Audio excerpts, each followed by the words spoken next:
नाज़रीन, programme behind the news सां गॾु मायावा जो मेज़बान मेराज हबीब। तालिबान उबूरी हुकूमत जो ऐलान करे छॾियो आहे। कुछ देर पहिरियां तालिबान तर्जुमान ज़बीउल्लाह मुजाहिद प्रेस कॉन्फ्रेंस में उबूरी हुकूमत जो ऐलान कयो, जंहिंमें काबीना जो ऐलान बि कयो वियो आहे। काबीना जी सरबराही मुल्ला हैबतुल्लाह अखूनज़ादा कंदो। उबूरी वज़ीर आज़म मोहम्मद अहसन अखून खे मुक़ररु कयो वियो आहे, जॾहिं त उनजी जेका सरबराही जे हवाले सां ऐं उनजो जेको नाइब मुक़ररु कयो वियो आहे उहो मुल्ला अब्दुल गनी बिरादर खे मुक़ररु कयो वियो आहे, जॾहिं त मुल्ला अब्दुल गनी बिरादर उनखां अलावा काबीना जी नज़रसानी बि कंदो। काबीना में मौलवी मोहम्मद याकूब खे वज़ीर दिफ़ा मुक़ररु कयो वियो आहे। सिराजुद्दीन हक़ानी खे परॾेही वज़ीर मुक़ररु कयो वियो आहे। मौलवी अब्दुल हाकिम खे इंसाफ़ जो वज़ीर मुक़ररु कयो वियो आहे, जॾहिं त ख़लीलुर रहमान हक़ानी खे पनाहगीरनि बाबति वज़ीर मुक़ररु कयो वियो आहे। शेखुल्लाह मुनीर नई खे वज़ीर तालीम मुक़ररु कयो वियो आहे, जॾहिं त अफ़गानिस्तान में क़ाइमु कयल वक़्ती हुकूमत मुकमल तौर ते हिन वक़्तु तालिबान जी आहे। हिन हुकूमत में ॿियनि स्टेक होल्डरनि खे शामिल नाहे कयो वियो। ज़बीउल्लाह मुजाहिद खां प्रेस कॉन्फ्रेंस में पाकिस्तान जी मदद बाबति पुछियल सवाल में संदसि चवणो त पाकिस्तान हुननि जी का बि मदद न पियो करे। पाकिस्तान जी मुदाख़लत जो प्रोपेगेंडा 20 सालनि खां हले पियो, पर अहिड़ी का बि ॻाल्हि नाहे।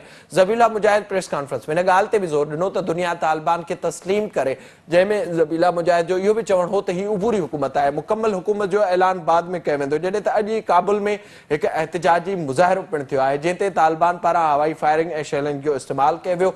इहो एहतिजाजी मुज़ाहिरो पंजशेर में तालिबान पारां कंट्रोल हासिल करण जी दावा खां पोइ साम्हूं आयो आहे, जंहिंमें अहमद मसूद पारां इहो चयो वियो त तालिबान पंजशेर ते कंट्रोल नाहे कयो, जॾहिं त उतां जेके ख़बरूं साम्हूं अचनि पियूं त कुझु ज़िलनि में तालिबान कंट्रोल हासिल करे छॾियो आहे।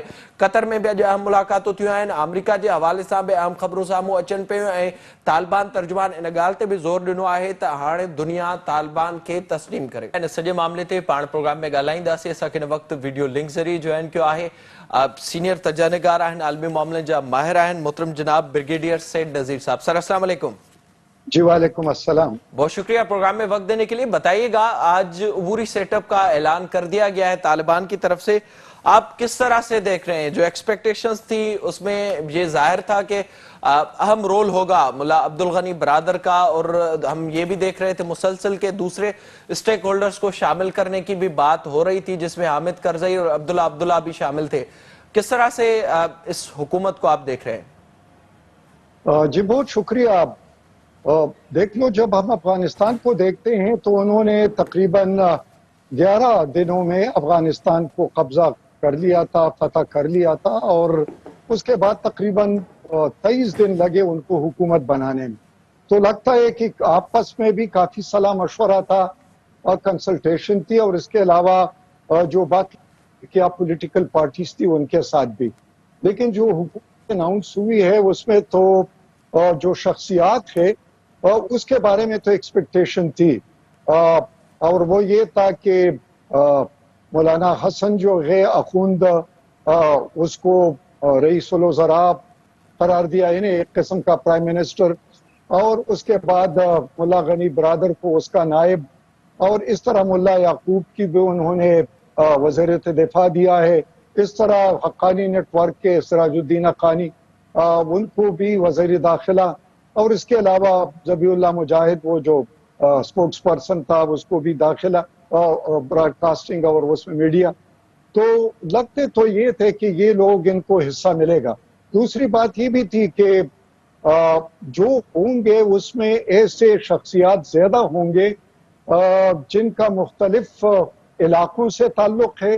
दूसरा, उनका जो पहले इनकी जद्दोजहद थी या हुकूमत थी 96 में, उधर के जो हुदादार थे वो भी शामिल होंगे। और तीसरी बात ये है कि इनके साथ जो पुराने एसोसिएट्स हैं, जो कि शुरू में मुल्ला उमर के साथ रहे, उनको भी शामिल किया जाएगा। और वही हुआ कि जो बड़ी वजारतें हैं उसमें तकरीबन सारे वो लोग शामिल हैं कि उनका ये दूसरे यानी वजारत का या इसके अलावा इनके सदारत का ये उनको मौका मिला है। इसका मतलब है कि उनके पिछले तजर्बे को, और उसके साथ साथ उनकी जो कुर्बानियाँ थी और या उनके जेलों में रहे, फिर उन्होंने जो फील्ड में काम किया है, और ये शेडो हुकूमत तो पहले भी मौजूद थी। हक्कानी लीड कर रहे थे, याकूब भी लीड कर रहे थे, स्तानकज़ई जो थे या अब्बास जो थे उसको तो वहाँ पर कतर मुज़ाकरात में भी थे, خارجہ امور کے بھی وہ ظاہر ہے کہ ماہر، تو ان لوگوں کو تو شامل کیا گیا ہے۔ البتہ ایک چیز جو ہمیں نظر آ رہی ہے اس میں وہ شامل نہیں ہے جو کہ ملٹی ایتھنک کی بات ہو رہی تھی یا ملٹی پارٹیز کی بات ہو رہی تھی، یا جو آپ نے نام لیے عبداللہ یا اس کے علاوہ جو حامد کرزئی ہے، یا اس کے علاوہ گلبدین پتیار کے کچھ لوگ جو ہیں، ان کے ساتھ میرے خیال میں کہ طالبان نے یہ کہا ہے کہ یہ عبوری اس میں تبدیلیاں ہوگی، تو میرے خیال میں وہ تبدیلیاں جو ہے وہ ان لوگوں کے لیے ہوگی کہ ان کو ایکوموڈیٹ کرنا ہے، لیکن اس میں عبداللہ نہیں ہوگا، اس میں کرزئی نہیں ہوگا، اس میں ان کے اعتماد کے لوگ ہوں گے، اور وہ لوگ ہوں گے جن پر طالبان کے فیلڈ کمانڈر کا اعتراض نہ ہوگا، کیونکہ وہ اچھا، کہتے ہیں کہ ان لوگوں اس میں سر تھوڑا سا یہ بتائیے گا، کچھ دن پہلے جو اسٹیٹمنٹ سامنے آئی تھی طالبان کی طرف سے کہ انہی لوگوں کو شامل کیا جائے گا جو مختلف ایتھنیٹی سے تعلق رکھتے ہیں، جو طالبان سے ہی ہوں گے، مطلب دوسرے لوگوں کو شامل نہیں کیا جائے گا، تو اس حوالے سے تھوڑا یہ بھی بتائیے گا، آج ذبیح اللہ مجاہد نے اس بات پر بھی زور دیا کہ دنیا ان کو تسلیم کرے، ان کی حکومت کو تسلیم کرے، تو جو پہلا ایک شواف ہونا چاہیے تھا اس میں تو ظاہری طور پر ان سب چیزوں کا خیال رکھا جاتا ہے، شروع میں ہی نہیں رکھا گیا، تو آگے کیسے توقعات کی جا سکتی ہیں؟ دیکھ لو، ایک تو یہ بات ہے کہ بہت سارے جو یہاں پر بھی مختلف وزیر خارجہ پاکستان آئے، اور اس کے علاوہ افغانستان کے ساتھ بھی کچھ انگیجمنٹ چائنا کی بھی، اور اس کے علاوہ رشیا کی بھی رہی ہے، باقی ریجنل ممالک کی بھی رہی ہے۔ اس سے یوں ظاہر ہو رہا تھا کہ افغانستان میں دو چیزیں تھیں، ایک تو فیئر سنڈروم تھا، اس سے نکلنا تھا، اور دوسرا غیر یقینی صورتحال تھا، تو وہ غیر یقینی صورتحال کو انہوں نے ایڈریس کیا اور ایک حکومت بنا لی، اور حکومت بنانے کے بعد نو دے آر ٹیسٹنگ دا واٹر کہ کون ان کو ریکگنائز کرتا ہے کون نہیں کرتا، اور مجھے جو مطلب ہے کہ جو ہم اس کو دیکھتے ہیں تو میرے خیال میں کہ Russia, China, Pakistan, Iran, regional ممالک جو پڑوسی ہے، اس کے علاوہ قطر، ترکی، یہ ان کو ریکگنائز کر لیں گے پہلے مرحلے میں، اس کے بعد باقی جو پاکستان میں مختلف وزیر خارجہ یورپین کے کنٹریز کے آئے، یا اس کے علاوہ آسٹریلیا ہے یا امریکہ ہے یا باقی ہے، میرے خیال میں کہ وہ دوسرے مرحلے میں وہ دیکھیں گے کہ آیا ان میں جو تبدیلیاں آ رہی ہے وہ تبدیلیاں کہ اس میں براڈ بیس کا جو ایک شناخت ہے یا ایک قسم کی ریزرویشن ہے اس کو ایڈریس کرنا، اور دوسری بات یہ ہے کہ جو وہاں پر جو پاکٹس آف ریزسٹنس ہے، جس طرح پنشیر کا تھا کافی حد تک تو حل ہو گیا، لیکن اندر کچھ نہ کچھ کہیں پر کچھ چیزیں سامنے آ رہی ہے، وہ جب میرے خیال میں سیٹل ہو جائیں گے تو ایک قسم کا فیٹ کمپلی ہوگا باقی ان کنٹریز کے لیے جن کے ریزرویشن ہوں گے کہ اگر اس کو ہم نے باہر رکھا، ریکگنائز نہیں کیا، تو ایک تو جو بائیڈن کے لیے یہ بڑا مسئلہ ہے، وہ کہتا ہے کہ ہم افغانستان سے اپنا مشن مکمل کر کے باہر آئے ہیں، اور اب افغانستان کی جو سٹیبلٹی ہے وہ ہماری ضرورت ہے، تو اس سٹیبلٹی کو تو تب قوام ملتا ہے، اس کو ایک دوام ملتا ہے، وہ تب ملتا ہے جب اس کو وہ ریکگنائز کر لے، تو تب وہ کہے گا کہ وہاں پر سٹیبلٹی، پیس آیا، اور یہ پیس ہماری وجہ سے آیا، تو یہ تو اس کے لیے۔ باقی یورپین یونین جو ہے وہاں سر پر بھی کچھ ممالک یہ ایسے ظاہر ہے جو آپ اس وقت بات کر رہے ہیں، اگر آج ہی کی صورتحال کو دیکھا جائے، کابل میں جو احتجاج ہوا ہے اور اس کے بعد جو طالبان کا رویہ تھا احتجاج کرنے والوں پر، ان پر جس طرح سے ہتھیار تانے گئے ہیں، ہوائی فائرنگ ہوئی ہے، شیلنگ ہوئی ہے، تو اس سے وہاں کے جو لوگ ہیں وہی متفق نہیں ہوں گے، تو دنیا کیسے متفق ہوگی طالبان کے اس رویے سے، اس حکومت سے خاص طور پر؟ دیکھ لو، اگر اس قسم کے احتجاج تو ہر جمہوری حکومت میں ہوتا ہے، اور جب حکومت بناتے ہیں جو پارٹی الیکشن جیت جاتی ہے تو یا تو اگر ان کے ووٹ کم ہو حکومت بنانے کے لیے تو اتحاد ہی ڈھونڈتا ہے، یہ ہے کہ الیکشن کو مانتے نہیں ہے، اور اس کے بعد احتجاج بھی ہوتے ہیں، اور آپ نے دیکھا ہوگا کہ ہمارا اسلام آباد تقریباً 126 دن محاصرے میں رہا، اور اس قسم کے حالات رہے، یہاں تک کہ پی ٹی وی پر قبضہ ہو گیا، علاوہ آپ نے دیکھا ہوگا کہ وہاں پر بھی بڑی شیلنگ اور پولیس کے ساتھ کس قسم کا مڈبھیڑ رہا، تو یہ تو ہم اپنا مثال لے لیں تو یہ چیز ہے۔ دوسری بات، اب بھی آپ لوگ دیکھتے ہیں کہ دھرنے ہوتے ہیں، وہ اسلام آباد پر یہ الغار بھی ہوتا ہے، اپوزیشن پی ڈی ایم کا رہا ہے، تو یہ چیزیں تو ہوتی ہے، اس میں طاقت کا بھی استعمال ہوتا ہے، کم بھی ہوتا ہے، زیادہ بھی ہوتا ہے، اور وہاں پر جو لوگ نکلے تھے وہ ان کا مین جو افغانستان کا نیشنل فلیگ تھا کہ اس کو قائم رکھا جائے، اور وہ طالبان نے کہا ہے کہ وہ جب حکومت بنے گا تو ہم اس کے بارے میں سوچتے ہیں کہ اس کو برقرار رکھنا ہے یا اس کو چینج کرنا ہے، جبکہ افغانستان کے اپنے یہ جو نیشنل فلیگ ہے یہ کوئی شروع سے نہیں ہے، یہ تقریباً 24-25 دفعہ یہ چینج ہو چکا ہے، کبھی بالکل جٹ بلیک رہا ہے، جو بالکل شاکنگ ریڈ بھی رہا ہے، مختلف رنگوں میں بھی رہا ہے، تو یہ کوئی مطلب اس قسم کا قضیہ نہیں ہے۔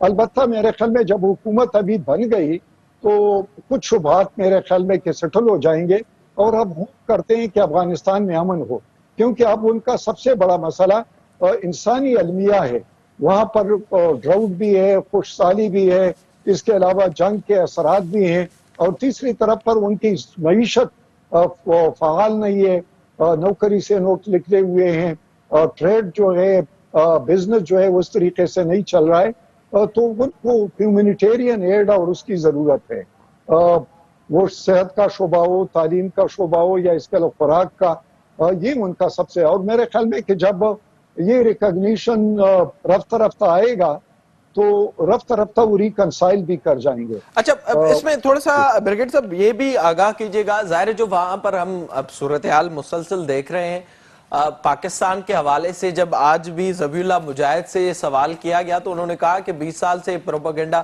پاکستان کے خلاف چل رہا ہے کہ طالبان کی پاکستان مدد کرتا ہے۔ جو زمینی صورتحال ہے اس کو اگر حقیقی طور پر دیکھا جائے، جس طرح سے گیسچر ہمیں مسلسل مل رہا ہے پاکستان سے، کیا آپ سمجھتے ہیں کہ اتنا بڑھ چڑھ کر سپورٹ کرنا چاہیے اس حکومت کو؟ حالانکہ ہم ایک طرف یہ کہہ رہے ہیں کہ ہم افغان عوام کے ساتھ ہیں، ہم کسی کے ساتھ نہیں ہیں، تو دوسری طرف ہم یہ دیکھ رہے ہیں کہ طالبان کی جس طرح سے سپورٹ ہو رہی ہے تو اس سے آگے جا کر مسئلے نہیں ہوں گے پاکستان کے لیے؟ دیکھ لو، پاکستان کے لیے جس طرح پچھلی حکومت تھی، اگر اس حکومت کا آپ موازنہ کر لیتے ہیں موجودہ حکومت کے ساتھ جو کہ آج اناؤنس ہوئی ہے، تو ظاہر ہے ہر ملک اپنے مفاد کی بات کرتا ہے، ہر ملک چاہتا ہے کہ اس کا نیبر اس کے ساتھ بہتر تعلقات ہو، اور وہاں سے ایسے کوئی فورس یا ایسے کوئی حکومت یا ایسے کوئی ایلیمنٹس نہ ہو جو کہ جس کے اثرات اس پڑوسی ملک پر منفی پڑتے ہوں، ڈیسٹیبلائز ہو رہا ہو، یا اس کے علاوہ پولیٹیکلی ان کے ساتھ تعاون نہ کر رہا ہو، یا خارجہ امور میں ان کے ساتھ ایک پیج پر نہ ہو، یا یہ ہے کہ ان کے ساتھ ٹریڈ کا معاملات بہتر ہو، تو وہ پاکستان اور افغانستان تو جڑواں بھائی ہے جغرافیے کے لحاظ سے، ایتھنکلی بھی، اور اس کے علاوہ بہت سارے رشتوں میں، تو ظاہر ہے پاکستان کا تو یہ حق حاصل ہے کہ وہاں پر جو حکومت ہو ان کے ساتھ اچھے تعلقات بھی ہو، اور وہاں سے بھی ریسپروکلی پاکستان کے مفاد کی بھی بات ہو، اور اس پر دونوں کے درمیان شراکت داری بھی ہو اور کوآپریشن بھی ہو۔ تو پچھلے کے ساتھ تو نہیں تھا، بلیم گیم آ رہا تھا، وہاں کی سرزمین پاکستان کے خلاف استعمال ہو رہی تھی، انڈیا کا بہت زیادہ اثر رسوخ تھا، وہاں پر نان اسٹیٹ ایکٹرز تھے جو کہ فعال تھے پاکستان کے خلاف، برسر پیکار بھی تھے، اور اگلی بات یہ تھی کہ پاکستان کے ساتھ ٹریڈ اور اس کے علاوہ پیپل ٹو پیپل کنٹیکٹ، اور وہاں پر جو ان کے مہاجرین تھے ان کے لیے بھی وہ مواقع نہیں تھے کہ وہ واپس جا سکے، تو اگر مہاجرین کے لیے بھی ایک پل فیکٹر بن جاتا ہے افغانستان سے تو پاکستان کے لیے پھر وہ پش فیکٹر ظاہری طور استعمال پر بھی کرنا فائدہ ہوگا۔ ہوگا۔ اب سر تھوڑا سا اس پر بھی بتائیے گا، جو اس وقت ہمیں صورتحال نظر آ رہی ہے، جس طرح ہم نے دیکھا 15 اگست سے اس وقت تک جو طالبان کا رویہ ہے وہ مسلسل نرم رہا ہے، اور ہم فوٹیجز جو سامنے آ رہے ہیں افغانستان سے اس میں واضح طور پر یہ بھی دیکھا جا سکتا ہے کہ اب تعلیم کا جو سلسلہ ہے وہ بھی شروع ہو چکا ہے اور دوسرے معاملات میں بھی نرمی کا اظہار کیا جا رہا ہے. اب حالانکہ حکومت کے حوالے سے اس وقت تک اب یہ خبر نہیں آئی کہ جو دوسری ایتھنیٹیز ہیں ان کو بھی شامل کیا گیا ہو. تو بتائے گا کہ کیا یہ آپ سمجھتے ہیں کہ مکمل طور پر آگے بھی چلے گا؟ جو نظام طالبان کا آنے والا ہے، جو قانون وہ لا رہے ہیں، وہ دنیا کو بھی قابل قبول ہوگا، یا آپ کو لگتا ہے کہ وہ کچھ ممالک کو چھوڑ کر جو ایک گروپ ہمیں اس وقت نظر آ رہا ہے دوسری دنیا اس کو قبول نہیں کرے گی؟ دیکھ لو، دنیا کا ہر ملک کا اپنا قانون ہوتا ہے اور کوئی دوسرا ملک اس پر اپنا قانون یا سوچ مسلط نہیں کر سکتا. یہ اقوام متحدہ کے اصول کے بھی مطابق ہے اور جمہوری جو آداب ہوتے ہیں یا اس کے جو اصول ہوتے ہیں اس کے مطابق ہوتا ہے. اب اگر وہاں پر وہ شریعت لاگو کرتے ہیں تو وہ افغانستان کا اپنا ایک خونی مسئلہ ہے. ہاں، دنیا کو جو ریزرویشن ہے یا ان کے جو ڈیمانڈز ہے وہ یہ کہ ہیومن رائٹس وائلیشن، یہ ہیومن رائٹس کا بھی ایک ریلیٹیو فیکٹر ہے. اب چائنا ہے، وہاں پر جمہوریت نہیں ہے لیکن وہ کہتے ہیں ہم لوگوں کو روزگار دے رہے ہیں اور وہاں پر ایکول مواقع ہیں اور ہر سٹیزن ایکول ہے، اور کوئی جمہوریت اگر یہاں پر نہیں ہے لیکن ہم انسانی حقوق کو اس کو کہتے ہیں کہ سب کی پارٹیسپیشن ہو اور سب کی ایمانسپیشن ہو. دوسرے طرف پر اگر افغانستان میں ہے تو افغانستان میں پہلے بھی ہیومن رائٹس کا کوئی خواہ وہ کرزئی کی حکومت تھی یا ابھی اشرف غنی کی تھی یا وہاں پر جو جنگ جاری تھا، تو کیا امریکہ نے اس انسانی حقوق کا خیال رکھا؟ آپ نے وہ عقوبت خانہ دیکھا ہے جو بگرام بیس میں تھا کہ وہ کس طریقے سے لوگوں کو رکھا جاتا تھا. تو انسانی حقوق تو خود امریکہ میں بھی دیکھ لو کہ کتنے ہیں وہاں پر. اور پھر جو قانون کی بات ہوتی ہے تو وہاں پر بھی فلاڈیلفیا میں ہمیشہ قوم ہے، موسٹلی جیوز ہیں، تو وہاں پر وہی پرانے آرتھوڈکس طریقے سے وہ رہ رہے ہیں. وہاں پر تو نہ فوج کشی ہوتی ہے اور نہ انسانی حقوق اور نہ عورتوں کی حقوق کے اور نہ اس کی بات ہوتی ہے. تو یہ ڈبل سٹینڈرڈ سے وہ اپنے ظاہری طور پر ان ساری چیزوں پر عمل درآمد کرنا ہوگا. بہت شکریہ آپ کا پروگرام میں وقت دینے کے لیے. افغانستان میں اج عبوری حکومت جو اعلان تھی چکو ہے ऐं हिन हुकूमत में कंहिं बि औरत खे शामिल नाहे कयो वियो. तालिबान इहो अॻु ऐलान करे चुका हुआ त हुकूमत में औरतुनि जी शमूलियत न हूंदी. उन ते ज़ाहिरी तौर ते सवाल उथनि पिया ऐं उन सां गॾोगॾु इहो बि ॿुधायो वियो त मुख़्तलिफ़ जेके स्टेक होल्डर आहिनि उते कम्यूनिटीज़ जेके रहनि थियूं उन्हनि खे बि शामिल कयो वेंदो. उहा बि नज़र न पई अचे ऐं हिन वक़्तु तालिबान जो इहो ई ज़ोर आहे त दुनिया हुननि खे रिकॉग्नाइज़ करे हुननि खे तस्लीम करे. इन खां अलावा पाण प्रोग्राम में ज़िक्र कंदासीं कूड़नि डोमिसाइलनि वारे मामले जे हवाले सां. वक़्तु ब्रेक जो असां सां गॾु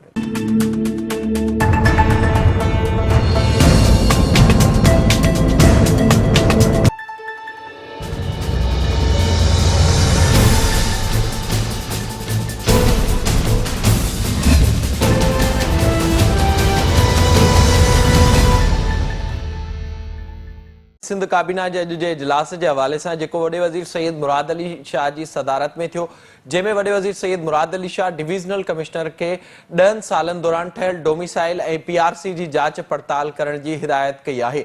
वॾे वज़ीर खे आगाही ॾिनी वई त सिंध में तालीमी इदारनि वफ़ाक़ी तोड़े सूबाई खातनि में जाली डोमिसाइलनि ते नौकरियूं वरितियूं वयूं आहिनि. वॾे वज़ीर चयो त लाड़काणे, कशमोर, कंदकोट, घोटकी ऐं ॼामशोर में डोमिसाइलनि जी इंक्वायरी कई वई, जिन मां 432 डोमिसाइलनि ऐं 154 शकी PRCs पकड़िया विया आहिनि.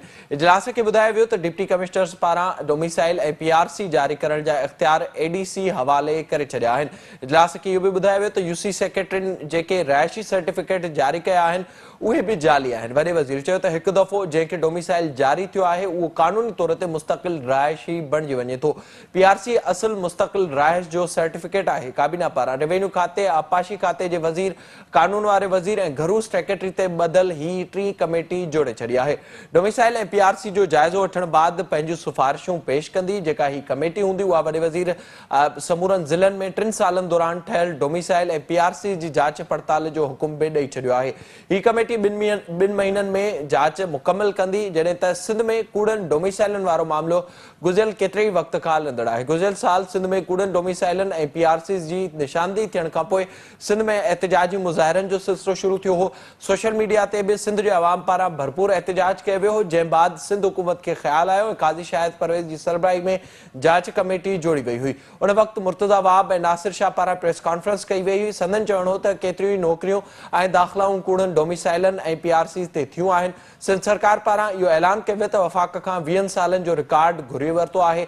सिंध सरकार तरफ़ां सूबे जे समूरनि ज़िलनि में जाली डोमिसाइलनि जी जांच कराइण जो फ़ैसिलो पिणु कयो हो। काज़ी शाहिद परवेज़ जी अॻुवाणी में जुड़ियल कमेटी 154 डोमिसाइल कूड़ा बि करार ॾिना हुआ। मुर्तज़ा वहाब उन वक़्तु चयो त कमेटी 3 ॾींहनि अंदरि रिपोर्ट ऐं सिफ़ारिशूं तयारु कंदी। वॾे वज़ीर आॾो उहे पेश कयूं वेंदियूं। घरू सेक्रेटरी जी सरबराही में जुड़ियल एपीलेट फोरम जाली डोमिसाइल ॾींदड़ ऐं वठंदड़नि ख़िलाफ़ कार्रवाई कंदो। हुकूमती कमेटी सां गॾु शहरी बि एपीलेट फोरम आॾो शिकायत दाख़िल करे सघनि था। सूबाई वज़ीर नासिर शाह जो इहो चवणो उन वक़्तु जाली डोमिसाइलनि ते वरितल नौकरियूं ऐं दाख़िलाऊं बि ख़तमु करण लाइ लाॻापियल इदारनि सां राब्तो कयो वेंदो, जंहिं बाद हिन वक़्त ताईं जाली डोमिसाइलनि बाबति जांच रिपोर्ट उन वक़्त वारी का बि अॻु भराई नाहे करे सघी। जॾहिं त वॾे वज़ीर सईद मुराद अली शाह जे हवाले सां उन वक़्तु इहो चयो वियो त सभु शयूं वॾे वज़ीर हवाले कयूं वेंदियूं। जांच दौरान 4 ज़िलनि में 200 खां वधीक जाली डोमिसाइल जांच कमेटी ठाहींदड़ डिप्टी कमिश्नरनि ख़िलाफ़ कार्रवाई जी सिफ़ारिश बि कई हुई, जॾहिं त कमेटी पारां PRC कानून खे सख़्तु करण जी सिफ़ारिश बि पिणु कई हुई। गुज़िरियल 10 सालनि में ठहंदड़ जाली डोमिसाइलनि ख़िलाफ़ कमिश्नरनि खे जांच करण जी सिफ़ारिश अॻु बि कई वई हुई। जांच रिपोर्ट में कूड़नि डोमिसाइलनि ज़रिए नौकरियूं वठंदड़नि खे बरतरफ़ करण जी सिफ़ारिश इन खां अॻु बि थी चुकी आहे। कूड़नि डोमिसाइलनि में सिंध जे मुख़्तलिफ़ तालीमी इदारनि में दाख़िलाऊं वठंदड़ ॿियनि सूबनि जे शागिर्दनि जूं बि दाख़िलाऊं रद्द करण जी सिफ़ारिश कई हुई, जॾहिं त कूड़नि डोमिसाइलनि वारे स्कैंडल बाद सिंध सरकार पारां गुज़िरियल साल 27 मई ते बोर्ड ऑफ रेवेन्यू जे सीनियर मेंबर काज़ी शाहिद परवेज़ जी सरबराही में जेका कमेटी जोड़ी हुई, उन जांच टीम कश्मीर, जामशोरे, घोटकी ऐं लाड़कानी ज़िलनि में कूड़ा डोमिसाइल ठाहिण जी शिकायत ते जांच कई। जांच कमेटी 8 ॾींहनि बाद रिपोर्ट वॾे वज़ीर सईद मुराद अली शाह हवाले कई हुई। कुझु वक़्तु अॻु ई सिंध जे गवर्नर हाउस में 115 मुलाज़िम कूड़नि डोमिसाइलनि ते भर्ती हुजण जो इंकशाफ पिणु थियो हो, जॾहिं त उन खां अलावा हिन इंकशाफ खां पोइ मुक़ररु थियल मुलाज़िमनि बाबति हिन वक़्त ताईं का कार्रवाई नाहे थी सघी, जॾहिं त उहा जेका रिपोर्ट हुई उहा सिंध जे गवर्नर हवाले पिणु कई वई हुई। उन खां अलावा सिंध जे मुख़्तलिफ़ ज़िलनि मां अहिड़े क़िस्म जूं शिकायतूं मुख़्तलिफ़ वक़्तनि ते साम्हूं ईंदियूं रहनि थियूं, जंहिंमें मीरपुर ख़ासि, सांगड़ ऐं शिकारपुर मां बि शिकायतूं अची चुकियूं आहिनि, जॾहिं त हिन वक़्त ताईं कंहिं ख़िलाफ़ बि का कार्रवाई नाहे थी सघी। ऐं अॼु हिकु भेरो ॿीहर सिंध काबीना जे इजलास में ही 3 कमेटी जोड़ण जो फ़ैसिलो कयो वियो आहे।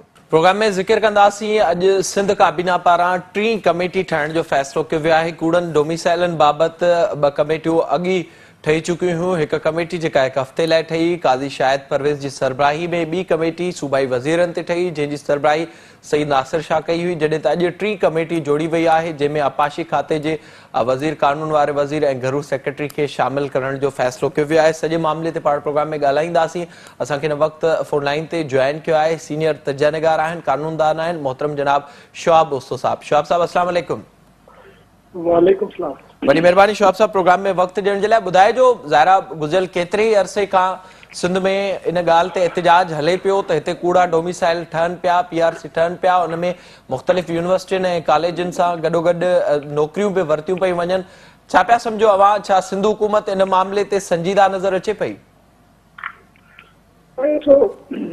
जेकॾहिं वरी का नई कमेटी ठही आहे त मूंखे सम्झ में नथो अचे त असां हुनखे कहिड़े तरीक़े सां हुनजो असां को रिस्पॉन्ड ॾेखारियूं, पंहिंजो हुनजी आजियां कयूं, या असां वरी जेको आहे सो उहो ई जेको असांजो हमेशह पिटको रहियो आहे उहो पिटको शुरू कयूं। त हिकिड़ो सिंपल मामिलो आहे, इन में एॾी ताख़ीर, इन में एॾो जेको हिननि प्रोसीजर एडॉप्ट करण जी कोशिशि कई आहे, उनजी ज़रूरत कहिड़ी आहे? काज़ी शाहिद परवेज़ जेका कमेटी जेका हुनजे सरबराही में ठही, हुन कम्प्रीहेंसिव पूरे सिंध में मुख़्तलिफ़ DCs खां सॼो पूरो रिकॉर्ड घुराए, हुन पूरो हिकिड़ो जेका मुंहिंजी इंफॉर्मेशन आहे हिकिड़ो ॾाढो कम्प्रीहेंसिव रिपोर्ट हुन सबमिट कई हुई गवर्नमेंट ऑफ सिंध खे। असांखे अॼु ताईं ख़बर न आहे त हुनजो छा हशर थियो। उनमें जेके हुन सिफ़ारिशात पेश कयूं या जेके हुन जूं जेके उनमें फाइंडिंग्स हुयूं, उनजे बारे में अॼु ताईं कंहिं असांखे न ॿुधायो आहे। उन खां पोइ वरी हाणे ॿी कमेटी ठही आहे, बल्कि इहे 3 कमेटी ठही आहे। त ॾिसो, हिकिड़ो सिंपल मामिलो आहे, सभिनी खे ख़बर आहे त कहिड़ियुनि डिस्ट्रिक्ट्स में कहिड़नि माण्हुनि पूरा डोमिसाइल वरिता आहिनि। पर त उहे जिन डोमिसाइल वरिता आहिनि उहे ज़ाहिरा सिंध में ई हूंदा या पढ़ंदा हूंदा या नौकिरी कंदा हूंदा ऐं उन्हनि खे ॻोल्हण कोई वॾो मसइलो कोन्हे। पर छाकाणि त तव्हांखे ख़बर आहे त सिंध हुकूमत जो हिकिड़ो पंहिंजो तरीक़ो आहे असां सभिनी खे बेवकूफ़ बनाइण जो या बेवकूफ़ बनाइण जी कोशिशि करण जो। उहो इहो आहे त उहो सिंध कार्ड खेॾंदा आहिनि, उहे वॾा नेशनलिस्ट थी वेंदा आहिनि, वॾा कॉम्प्रस्ट थी वेंदा आहिनि, साह विकिणंदो आहे वॾो सिंध लाइ। उन लाइ इहे सभु जेके इहे ड्रामा ॾिसो था तव्हां इहे ड्रामा कनि असां जेको आहे डोमिसाइल ख़तमु था कयूं, असां जेको आहे सिंध में जेको सिंधी माण्हुनि जा हक़ आहिनि वठी था ॾियूं, इहो सॼो ड्रामो आहे, कुझु बि कोन्हे, सॼो ड्रामो आहे। छाकाणि त अॼु ॾींहं ताईं मूंखे तव्हां हिकिड़ो को मिसाल ॿुधायो जंहिंमें कंहिंजो डोमिसाइल रद्द थियो हुजे, हिकिड़ो मूंखे मिसाल ॿुधायो जंहिंमें का नौकिरी ख़तमु थी हुजे कंहिंजी, या कंहिं अमलदार खे जंहिं पूरा डोमिसाइल ॾिना उनखे का सज़ा मिली हुजे, उनखे को पनिशमेंट मिली हुजे। हिकिड़ो फ्रॉड आहे, न फ्रॉड में हिकिड़ो पूरो निज़ाम शामिल आहे, पूरो हिकिड़ो इदारा शामिल आहिनि ऐं इहा का लिकियल छुपियल ॻाल्हि कोन्हे। तंहिंजे करे इहे कमेटियूं ठाहिण बसि सिर्फ़ु हिकिड़ो इहो हिकिड़ो तरीक़ो आहे जंहिंसां सिंधी माण्हुनि खे ऐं पीपुल्स पार्टी जे वाठनि खे ॻाल्हाइण जो मौक़ो मिलंदो। साईं सिंध जी ॾिसो कीअं था सरपरस्ती कनि, कीअं था माइकी कनि, सिंधी माण्हुनि जे हक़नि लाइ कीअं सिंध हुकूमत बढ़े थी। सिंध हुकूमत जे पंहिंजे नक हेठां इहो सभु कुझु थींदो रहियो आहे ऐं अॼु बि थींदो रहे थो। जेकॾहिं पंजाब में थिए, बलोचिस्तान में थिए ऐं सिंध में थी, जेकॾहिं उन नोटिस वठे त मां चवां त वाह वॾो कमु था कनि। हे त सॼी जेका नाअहली आहे, जेका करप्शन आहे, जेको कुझु बि आहे, सिंध हुकूमत जो पंहिंजो सभु कुझु कयल आहे। ऐं कल्ह सिंध हुकूमत कोन आई आहे, सिंध हुकूमत खे 13-14 साल थी विया आहिनि। तंहिंजे करे इहे कमेटियूं कंहिंजे ख़िलाफ़ थियूं ठहनि, जॾहिं ख़ुदि सिंध हुकूमत पाण हिन में शामिल आहे त इहे कमेटी कंहिंजे ख़िलाफ़ थियूं ठहनि, पंजाब जे ख़िलाफ़ थियूं ठहनि, बलोचिस्तान जे ख़िलाफ़ थियूं ठहनि। ऐं कमेटी ठाहिण सां छा तव्हांखे ख़बर कोन्हे त कहिड़नि इलाइक़नि में कहिड़नि डिस्ट्रिक्ट्स में पूरा डोमिसाइल जेको आहे सो ठहनि। तव्हां ॿिया छॾियो, सिर्फ़ु सिंध रेवेन्यू बोर्ड जो पतो कयो त जेके अमलदार वेठा आहिनि उन्हनि पंहिंजो डोमिसाइल कॾहिं ठहिरायो आहे, जेके वॾी वॾी पोस्टियूं झलियूं वेठा आहिनि। सिंध जो इदारो आहे, तव्हां पंजाब में हिकिड़ो ऑफिसर करे ॾेखारियो जेको सिंध जो माण्हू वञी पंजाब में पूरो डोमिसाइल ठहिराए को वञी नौकिरी वठी ॾेखारे। ॻाल्हि आहे त इहो सॼो ड्रामो आहे, इहो कुझु कोन्हे। ऐं सची ॻाल्हि इहा त मूंखे हाणे हिकिड़ी अजीब क़िस्म जी कोप थी थिए जो मां इन ड्रामनि ते हर वक़्तु जो ॻाल्हाईंदो थो रहां। मूंखे ख़बर आहे त घणनि ई दोस्तनि खे ॻाल्हि न वणंदी हूंदी, छो त ज़ाहिर आहे उहे वाठा आहिनि पीपुल्स पार्टीअ जा, पर असां हक़ सच जी ॻाल्हि कंदा रहंदासीं। तव्हां मूंखां लिखराए वठो, 2 महीना हिननि खे टाइम मिलियो आहे, 2 महीननि खां पोइ ॻाल्हि विकिरी वेंदी ऐं इहा रिपोर्ट कॾहिं पब्लिक न थींदी। ऐं जेकॾहिं थी त मां पहिरियों माण्हू हूंदुमि जेको हुनजी तारीफ़ कंदो ऐं असां हुनजे लाइ जेका असांखां मदद घुरंदा असां करण लाइ बि तयारु आहियूं, पर मूंखे का उमेद कोन्हे। शाह साहब इहो ॿुधाइजो, ज़ाहिरा जेका काज़ी साहब कमेटी जोड़ी हुई या उन खां पोइ बि हिकु कमेटी जोड़ी, उन में काफ़ी सिंध जे माण्हुनि जी इहा ख़्वाहिश हुई ऐं इन जो इज़हार कयो वियो बार बार त क़ानून सख़्तु कया वञनि ऐं जेके माण्हू मुलविस आहिनि त उन्हनि खे बि सज़ाऊं ॾिनियूं वञनि। ऐं ॿुधाइजो क़ानूनी तौर ते कहिड़ा ऑप्शन्स आहिनि जिन खे सिंध हुकूमत डायरेक्टली इस्तेमालु करे सघे थी? ॾिसो, मां उन वक़्तु जॾहिं असां इहो हुन ते तमामु घणो आवाज़ उथारियोसीं, इहो कोविड खां पहिरियों जी ॻाल्हि आहे, जंहिंजे नतीजे में पोइ सिंध हुकूमत ते जॾहिं दबाव आयो त हुननि इहा शायद परवेज़ काज़ी वारी कमेटी ठाही हुई, त उन वक़्तु बि मां इहो प्रपोज़ल ॾिनो हुयो त इहो जेको मामिलो आहे सॼो इहो डिस्ट्रिक्ट लेवल ते कमेटियूं ठहनि, डीसीए जे हवाले इहो सॼो मामिलो न हुजे। उते हिकिड़ो सिविल सोसाइटी जो नुमाइंदो हुजे, हिकिड़ो लॉयर हुजे, हिकिड़ो जेको आहे सो को ॿियो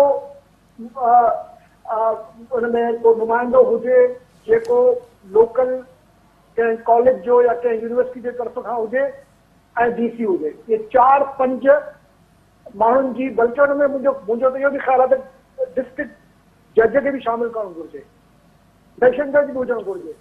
इहे 4-5 माण्हुनि जी हिकिड़ी कमेटी ठहे, जेको बि डोमिसाइल निकिरे उहा कमेटी जेसिताईं उन डोमिसाइल जी जेका पूरी जेको प्रोसीजर आहे, जेको पूरो हुन ते जेका इंक्वायरी थियणी आहे, लोकल उन जेको डोमिसाइल अप्लाई थो करे उनजी ज़ाहिरा लोकल माण्हुनि खे ख़बर हूंदी त उहो किथे थो रहे उनजी फिजिकल वेरिफिकेशन थिए पुलिस जे थ्रू ऐं उन खां पोइ उनखे डोमिसाइल तॾहिं मिले जॾहिं उहा 5 या 6 माण्हुनि जी कमेटी उनखे इंडोर्स करे। इहो जेसि ताईं तव्हां न कंदव ऐं हिकिड़े डीसी जे हवाले हूंदो, डीसी पंजाब मां था अचनि, डीसी केपी मां था अचनि, मुख़्तलिफ़ इलाइक़नि मां था अचनि, उहे ज़ाहिरा पंहिंजे माण्हुनि खे ॾियनि था। कराची में हिते ॾिसो त बेतहाशा पठाण जिन खे डोमिसाइल मिली विया आहिनि।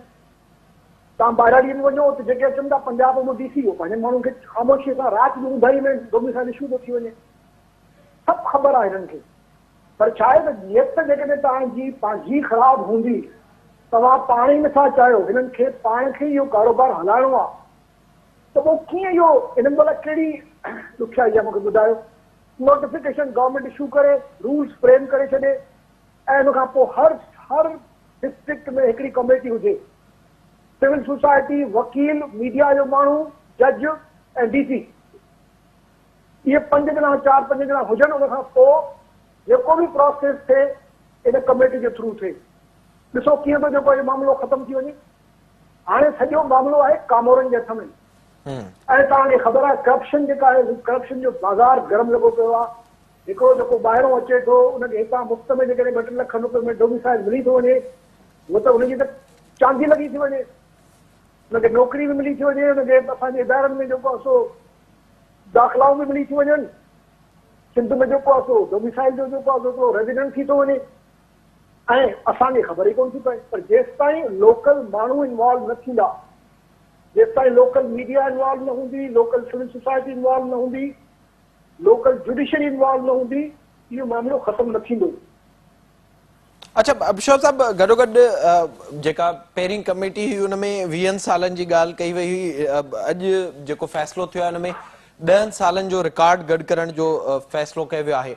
अवां कीअं पिया ॾिसो, छा इहो पॉसिबल आहे त 10 सालनि जो रिकॉर्ड हीअ कमेटी गॾु करे ऐं उन मां इन जी निशानदेही थिए त कहिड़ा इन में कूड़ा डोमिसाइल आहिनि? ॾिसो हिकिड़ो तरीक़ो त इहो बि आहे न, जॾहिं तव्हां अहिड़े क़िस्म जी कमेटी ठाहियो था, इन जो मतिलबु इहो थियो त 10 सालनि खां पहिरों वारा जेके बि कूड़ा डोमिसाइल हुया उहे हाणे सभु सचा थी विया। छाकाणि त तव्हां टाइम रखी छॾियो 10 सालनि जो।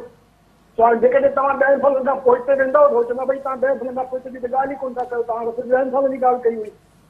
ऐं ॿियो इहो तरीक़ो बि आहे त तव्हां कूड़नि डोमिसाइलनि खे हिकिड़े तरीक़े सां जेको आहे सो लेजिटिमाइज़ कयो। छाकाणि भई कमेटी जेकॾहिं ॾिसो न, पहिरियूं 2 कमेटियूं ठहियूं, उन्हनि जो छा थियो, उन्हनि जी सिफ़ारिशात जो छा थियो, उन्हनि जेके बि अंग अखर कठा कया उन्हनि जो छा थियो, उन ते असांखे छो नथा ॿुधाइनि। पब्लिक डॉक्यूमेंट आहे, पोइ स्टेट सीक्रेट त न आहे इहो। पर छाकाणि त मां तव्हांखे शुरू में गुज़ारिश कई कि वॾो ॾियार आहे, वॾो वॾो नेटवर्क आहे, जंहिंमें ख़ुदि पीपुल्स पार्टी जा चङा मुड़ुस में इन्वॉल्व आहिनि। उन्हनि खे ज़ाहिरा जेके वेठा आहिनि उन्हनि खे ख़ुशि करिणो आहे, हर क़िस्म जी सर्विस प्रोवाइड था कनि, हर क़िस्म जी। असांजूं ज़मीना, असांजा ॿेट, नौकरियूं, असांजूं ॿारनि जूं, असांजे जेको आहे सो यूनिवर्सिटी ऐं कॉलेजिस में एडमिशन, हर शइ दाव ते लॻल आहे। सिर्फ़ु असांजी हुकूमत क़ाइमु रहे बसि। तव्हां ॾिसो न असांजो छा हिते कहिड़ो वहिंवार आहे, मूंखे ॿुधायो कहिड़ो रूल ऑफ लॉ आहे, कहिड़ो उसूल आहे जेके फॉलो थो कयो वञे। हज़ारे एकड़ ज़मीन ॾेई था छॾनि, का ख़बर नथी पए छो ॾिनी वई, कहिड़ो पब्लिक पर्पज़ हुयो, न आइन जी का को एतिराम आहे, न को जेको आहे सो आम माण्हूअ जे बुनियादी हक़नि जो को एतिराम आहे। असांजा माण्हू वीचारा कराची में अची पिननि था हाणे, हर चौक ते जेको आहे सो ॿार ॾींदा ग़रीब माण्हू ॿार बचे बीठा आहिनि चौकनि ते पिननि था। हाणे ॻाल्हि आहे त इहो सॼो ड्रामो आहे, इहो कुझु बि कोन्हे। दुनिया में कोई मसइलो कोन्हे जेकॾहिं हुकूमत चाहे त हुनखे हल न करे सघे। हे त हिकिड़ो तमामु सवलो मामिलो आहे। हिन में तव्हांखे करिणो छा आहे? मां तव्हांखे बिल्कुलु ज़िमेदारी सां थो चवां त जेको यूनिवर्सिटी में दाख़िला वठंदो आहे सभिनी खे ख़बर हूंदी आहे त हे लोकल कोन्हे, छाकाणि त उहो रहंदो ई कोन्हे, रहियो ई न आहे हिते कॾहिं। उहो ईंदो आहे 2-3 महीना पहिरियों अची को पूरो हिकिड़ो जॻह जो पंहिंजो ठाराए एड्रेस, उन खां पोइ मुख़्तियार करे थ्रू हिकिड़ो प्रोसेस कराए राति जी ऊंधाई हुनखे डोमिसाइल मिली वेंदो आहे। ख़बर ई न पवंदी आहे, ख़बर पवंदी आहे बाद में जॾहिं गुज़री वेंदा आहिनि। पर ॻाल्हि आहे त उन में हे सभु शामिल आहिनि। सिंध में जेके बि डिप्टी कमिश्नर था लॻनि, उहो केरु थो हणे? हे था हणनि न, हिननि खे ख़बर न आहे। उन डिप्टी अच्छा उहो डिप्टी कमिश्नर जेको वेठो डोमिसाइल कढे थो उनजे स्टाफ खे ख़बर न आहे, स्टाफ सॼो सिंधी आहे, सभिनी खे ख़बर आहे, पर छा आहे त इहो एॾो वॾो रैकेट आहे जो इनखे कोई बि ख़तमु नथो करणु चाहे। ठीक है, वॾी महिरबानी अवांजी शुआब उसो साहब प्रोग्राम में वक्त ॾियण जे लाइ। ज़ाहिरी तौर ते टी कमेटी कूड़नि डोमिसाइलनि बाबति अॼु सिंध हुकूमत ठाहिण जो ऐलान कयो आहे। हुन खां अॻु जेके कमेटियूं ठहियूं उहे के बि नतीजा हिन वक़्त ताईं न आहिनि ॾेई सघियूं ऐं ज़ाहिरी तौर ते अगरि हुकूमत जी इन सॼे मामले ते संजीदगी न हूंदी त इहो मामिलो ईअं ई हलंदो रहंदो ऐं इन जे मामले ते मुख़्तलिफ़ वक़्तनि ते सिंध जा माण्हू एहतजाज बि कंदा रहनि था, आवाज़ बि उथारींदा रहनि था, निशानदेही बि कंदा रहनि था, पर पोइ बि का कार्रवाई